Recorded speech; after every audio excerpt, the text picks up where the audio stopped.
All right. For those of you that know me or you know who I am, and those that don't, I'm off-grid amateur, but I'm also the creator of the Amicus Smokeless Fire Pits. If you haven't checked them out online, you can find them on Facebook. There's a group, and you can also look at the other YouTube content. Also, Etsy is where you can buy them. That's my son's cat, Amigo. I don't know why he needs to come through here, but he's a cat. He always gets up in people's business. So, the purpose of today's video is to demonstrate or illustrate compatibility. Three things that I like to describe the Amicus Fire Pit as: versatile, versatility, compatibility, and affordability. The versatility speaks to the fact that it can be more than just a fire pit when you're not using it. If you check out the Facebook group, you'll see where other people have used wine or whiskey barrel lids to create a tabletop. So when you're not using it as a fire pit, it's an interesting conversation piece as a coffee table, side table, and it's strong and solid enough that a person could actually throw a cushion on top of that and sit on it, additional seating out in your patio area. But today's video is about the Weber Kettle Grill, and this is the 22-inch model. I've already talked about how the Weber grill grates you can buy at Home Depot nest very happily down inside this lip.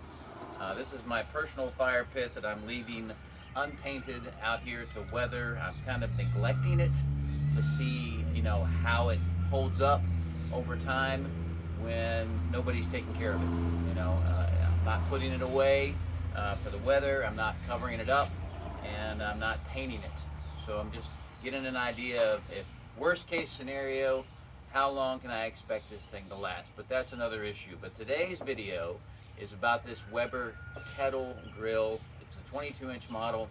I found this on Facebook for $5. I just happened to be in the area where somebody wanted to get rid of it. They bought a house. This was there. Sometimes you might be able to find them at yard sales. Even on a garbage day, be driving past and somebody be setting this thing out because the bottom of it has rusted out, or they've upgraded to something bigger. They're either going propane or whatever. But I've always suspected that this lid would fit on top of the Amicus Fire Pit and be compatible. The distance across this opening would be compatible. So without any further ado, let's check it out. Let's see if it'll fit. And bringing it down on here, looks like it's got just a tiny little bit of play. The lid's slightly larger, but that's good. It's better than being too small. But this is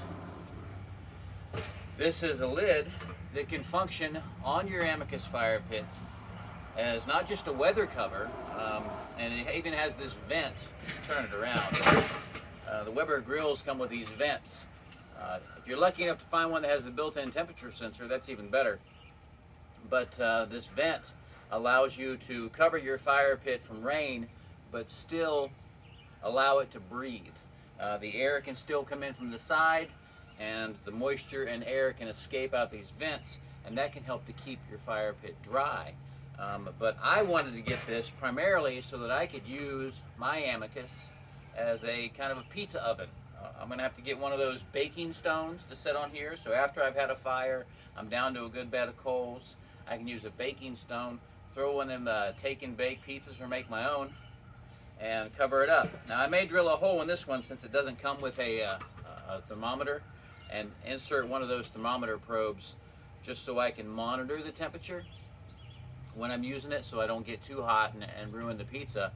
But this is going to offer me some more versatility, even baking cookies. Living off the grid, I don't have a energy-hungry devices like an oven to bake in, so we do most of our cooking in a rice cooker, and we even bake cookies in a rice cooker. I bake cakes in a rice cooker, but to be able to make a bunch more, like a whole dozen rather than 4 or 5 cookies in a small rice cooker, I can do a dozen cookies and have a wood-fired chocolate chip cookies, wood-fired pizza. Last November I stacked 2 of these up and I made our there's some posts on the Facebook group. I made our Thanksgiving turkey on the Amicus stacked, and the gap between the two allowed me to continue to feed wood into the fire to keep it going. And temperature fluctuated between 250 and 700 degrees, but after 3 hours in an uncovered, a completely covered roasting pan, I never uncovered it, the thing came out just perfect, just the subtlest hint of a smoky undertone. It still had that strong turkey flavor. But there's another thing that I kind of was wondering about, was the clearance. I mean, how high can you get a roasting pan in here and be able to get a roasting pan and do a turkey in something like this at Thanksgiving if you're out at a campsite and you don't have a large oven? But I was looking at these shipping rings. These are parts of the original drum. When I ship an Amicus out, I use this along with that strongest part. This right here is the bead, this curved profile, and you can use this as an alternative base for your Amicus if you're on soft ground, you want to get a little bit higher. This is designed to protect the legs during shipping, but if you put this curved profile down on the ground, this will nest up inside the lower lip and around the legs of the fire pit, lifting it higher off of that soft grassy ground or gravel or sand, even if you're at the beach, so it doesn't sink in. But it also fits on the top of the fire pit, and it can function as a roasting stick rest, you know, because it fits on the bottom. It also fits on the top because the drummers are the same size. And it got me to thinking, I'm like, you know what if I had a roasting pan here and it's a little too tall and this isn't high enough for that to sit down on there? Well, as it happens, because this roasting stick rest fits so nicely, this will actually give you an additional 3 to 4 inches of height to get that taller roasting pan in here and to get that turkey or whatever it is you're making that requires that pan and get you that additional height. So it's versatility, it's compatibility. It is about making a product that is affordable and has so much potential, and it's really just limited to your own imagination. I mean, you may be able to find these things on somebody's curb. You know, I'll probably end up recycling this. This is the pan down here inside the grate that holds the briquettes is starting to rust out. It's nearing the end of its life and probably wouldn't be ideal for a person to use anymore. The holes that let the ash fall through, they're starting to get breaks and they're rusting out.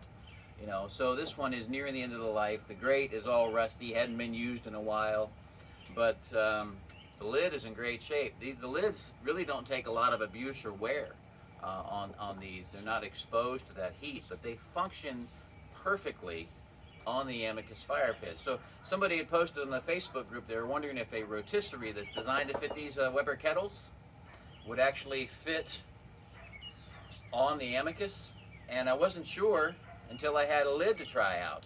And because I've tried out this lid, I'll set this over here, because I was able to try out this lid, I can say with a fair degree of certainty that anything that is designed to fit this, aftermarket third-party products will also fit this.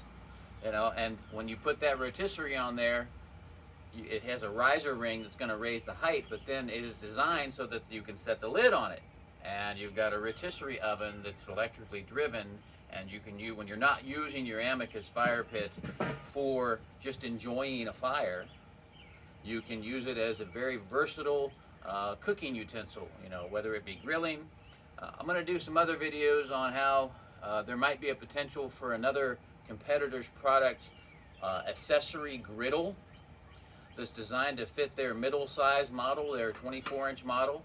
The inside lip of the standard rim for that particular brand of fire pit that costs almost $600 is 22 1/8 inches inside, and the Amicus is 22 1/4, and this thing is designed to nest inside their lip. So I believe that that griddle that's made out of carbon steel is actually compatible with the Amicus.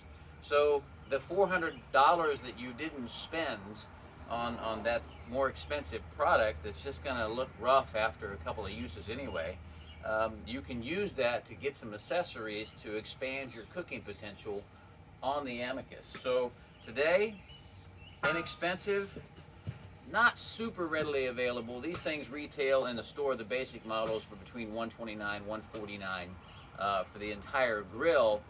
But check those Facebook listings as Facebook Marketplace, because you can find these things anywhere from $10 to $50. People are selling them. Keep your eyes peeled. Somebody's setting it down on the curb, and you really just want the lid. You don't need anything else. I'm gonna recycle this because the lid is what I was after, and I just happened to find one that was $5, and I was in the area already visiting family, so it was perfect timing for that. But I'm really looking forward to trying this out as a pizza oven and even baking cookies on it. So I hope this video has been informative. I hope you've been entertained, and if you haven't already, check out that Facebook group, Amicus, A-M-I-C-U-S Fire Pits, and see why the Amicus Fire Pit is the smokeless fire pit that is affordable, it's versatile, and it's compatible. Okay? Hey, thanks for watching, guys. I'm going to shut this down.